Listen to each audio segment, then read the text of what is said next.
안녕하세요. 정희경 변호사입니다. 정필입니다. 변호사님, 네. 직장 내 괴롭힘 방지법이 시행됐다고 기사도 막 뜨고 있고 네. 질문도 막 들어오는 것 같아요. 네, 근로기준법이 개정이 되어서요. 7월 16일부터 이제 시행이 되거든요. 그래서 굉장히 핫 이슈 중에 하나고 많은 직장인 분들의 이제 피부로 와닿는 문제이기 때문에 일단 7월 16일이 제 생일이라서 뭔가 되게 굉장히 의미가 있는 그런 네. 법안이라고 생각이 들고요. 네.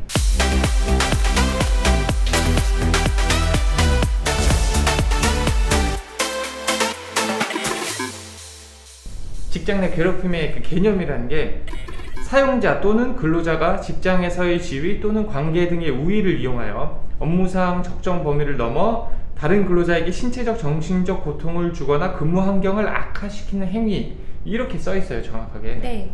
근데 이게 사람들이 너무 모호하고 어떻게 좀 애매하다라고 얘기를 많이 하더라고요. 이 정확한 기준이 있는 건가요?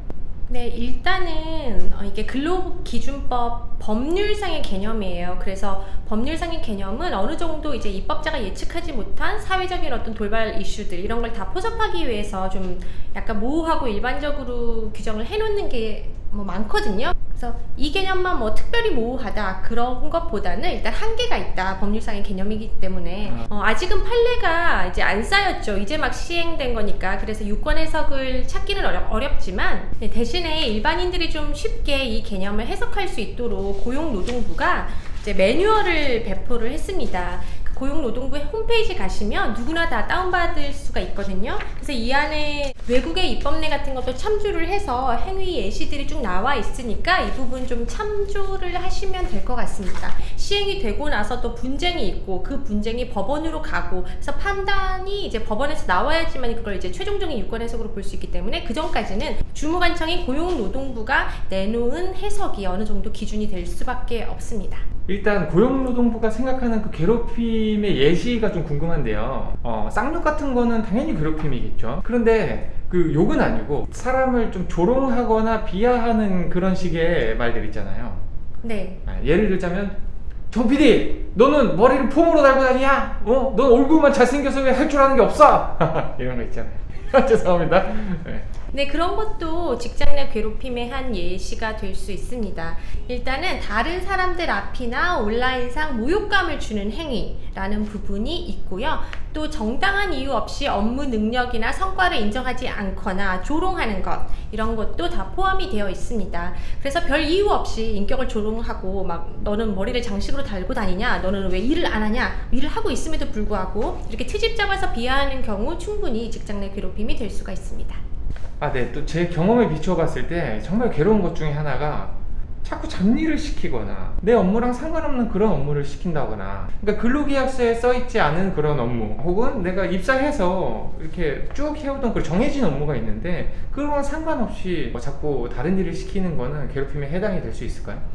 네, 될 수 있습니다. 다만 그 기준이 근로계약서에 써 있는데 그거 밖의 업무를 했다, 뭐 이것만으로 괴롭힘이 된다고 보기는 어렵고요. 왜냐하면 근로계약서에 뭐 어떠한 업무, 그리고 그 외에 사용자가 지시하는 업무, 이런 식으로 포괄적으로 써 있는 경우도 되게 많아요. 그래서 근로계약서만 가지고 기준이 된다고 보기는 좀 어렵고, 일단 관행적으로 그 포지션에서 전혀 할 수 없는 행위로 이제 여겨졌던 업무를 갑자기 그 사람한테만 준다던가, 또 모두가 기피하는 업무를 그 사람한테 몰아서 준다던가, 또는 혼자서 하기 굉장히 과중한 업무를 몰아서 준다던가, 이런 식의 정황이 있을 때는 직장 내 괴롭힘이 될 수 있을 것 같아요. 변호사님이 저한테 그러니까 많이 시키는 그런 일들 맞죠? 네, 제가 직장 내 괴롭힘을 당하고 있는 것 같아요. 네, 수많은 제가 요구하지 않았던 이상한 걸 지금 계속 시키고 있습니다. 죄송합니다. 또 많이 등장하는 내용 중에 하나가 직장 내 따돌림이에요. 이게 학생들 사이에서만 일어나는 일이 아니고 직장에서도 굉장히 빈번하게 일어난다고 하더라고요. 네, 좀 안타깝죠. 성인 간의 문제이기 때문에 그냥 일반적인 사교, 사교의 선택권, 이런 문제로 치부돼 버리는 경우가 많은데요. 이번에 이제 집단 따돌림 부분이 직장 내 괴롭힘의 예시로 이제 고용노동부 매뉴얼에는 들어가 있어요. 이제 다만 뭐 친구가 없다고 해서 집단 따돌림이 되는 것은 아닐 거고, 이제 업무와 연계해서 어떤 사람에게 가야 될 정보가 안 간다든지, 그 사람을 빼놓고 의사결정이 이루어진다든지, 또 그 사람을 감시한다든지, 뭐 이런 문제들과 결합이 되면은 충분히 집단 따돌림으로써 업무를 방해하는 수준에 이르렀고, 그게 이제 정신적 고통을 준다, 이렇게 볼 수 있을 것 같습니다. 그리고 개인 사생활, 뭐 개인 사정에 관한 간섭 이런 것도 괴롭힘에 들어간다는 내용이 있어요. 이거 진짜 그 판단하기 어려울 것 같은데 있잖아요. 워낙 친절한 상사가 안부를 묻는다든지 아니면 뭐 인생 상담을 해준다든지. 네, 뭐 개인적인 질문을 뭐 과도하게 하는 것도 지금 직장 내 괴롭힘 들어간다 이런 말들 많이 하고 있는데요.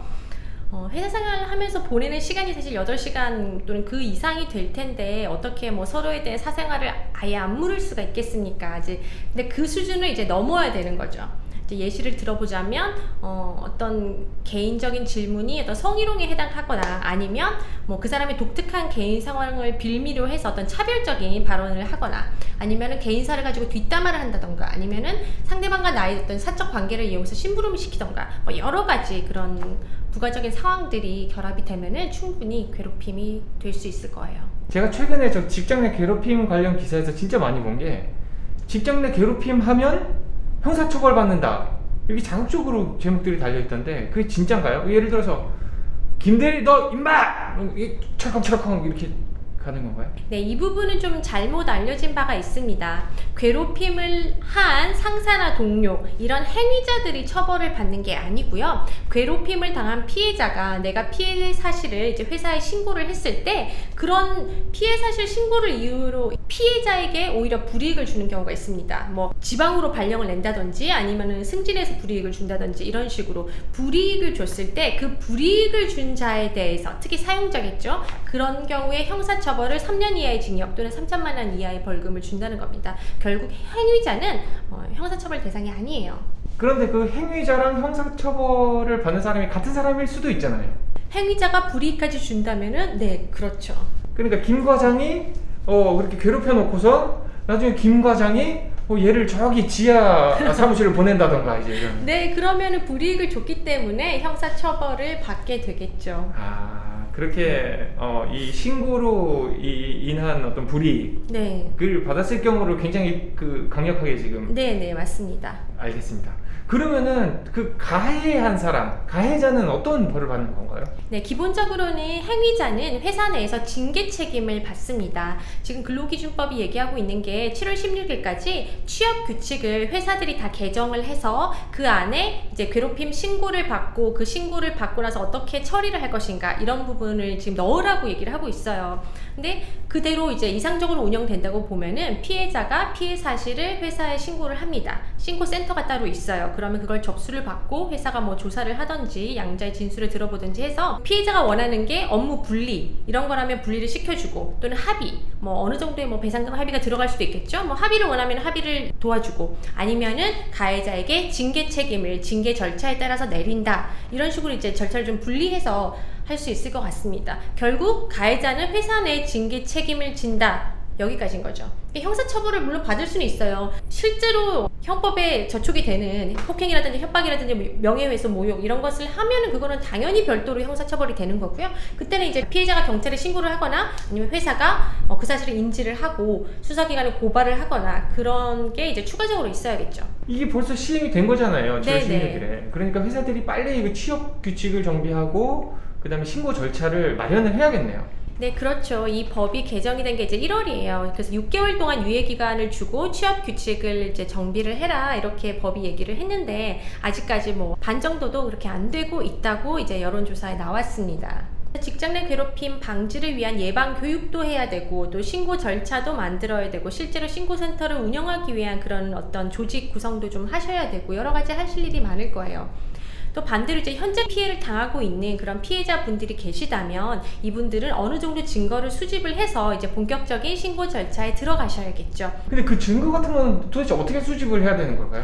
네, 사실 모든 것이 증거가 될 수가 있습니다. 회사 내에 CCTV도 있을 수 있고요. 또 개인적으로 녹음을 하거나 영상을 찍은 것도 당연히 증거가 될 수 있고 그다음에 사내 메신저 내역 그리고 개인적으로 주고받은 카카오톡이나 메시지, 이메일 그리고 그런 게 전혀 없다면 이제 동료들의 진술 또는 개인적으로 본인이 꾸준하게 자필로 적은 일기장, 업무 일지 이런 것들이 모두 다 증거에 해당할 수가 있습니다.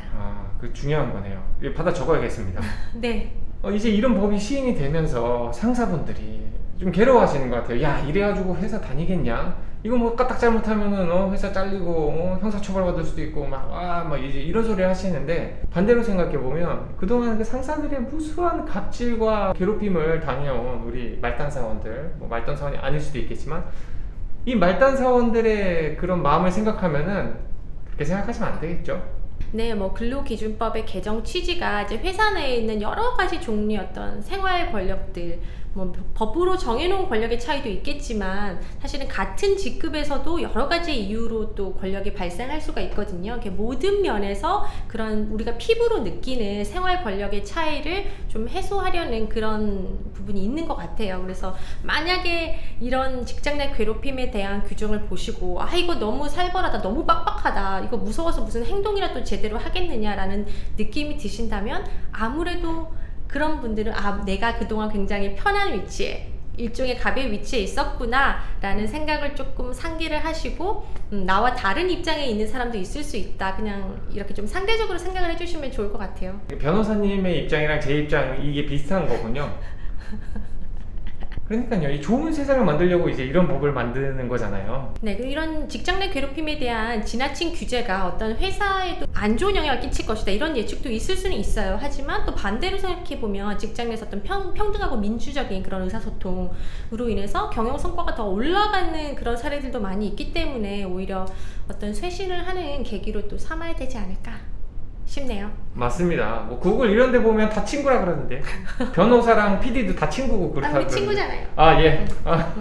예. 오늘 그럼 여기까지 하겠습니다, 여러분. 네, 다음 시간에 만나요. 질문 많이 해주세요.